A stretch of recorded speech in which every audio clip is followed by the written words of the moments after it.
Čas veronauke počinje molitvom, ali se u nastavi koriste i savremene metode i tehnologije.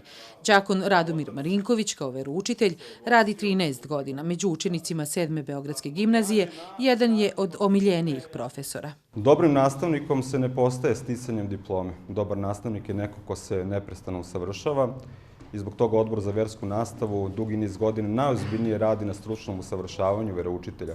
U Srbiji ima oko 2000 veroučitelja, u eparhiji Beogradsko-Karlovačkoj radi 275. Među njima su 4 doktora nauka, isto toliko magistra i na desetine onih sa master diplomama.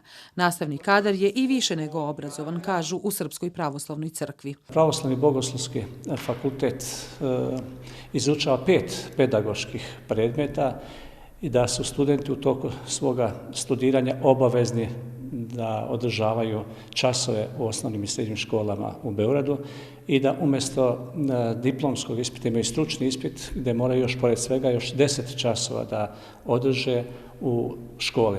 I u Beogradskoj nadbiskupiji i Islamskoj zajednici Srbije ponosni su na svoje veroučitelje. Islamska zajednica ih ima više od 80. Veroučiteljski kadar Islamske zajednice Srbije je školovan, osposobljen je za rad sa decom. Mi nikada nismo bili u boljoj situaciji nego danas, a u kakvoj smo situaciji bili na početku kad je veronauka uvođena, doprinelo je tome da nam se situacija popravi upravo to što smo imali veronauku u školi. Ministar kaže da crkve i verske zajednice same biraju svoj kadar i da on nije u skladu sa standardima nastavničke profesije.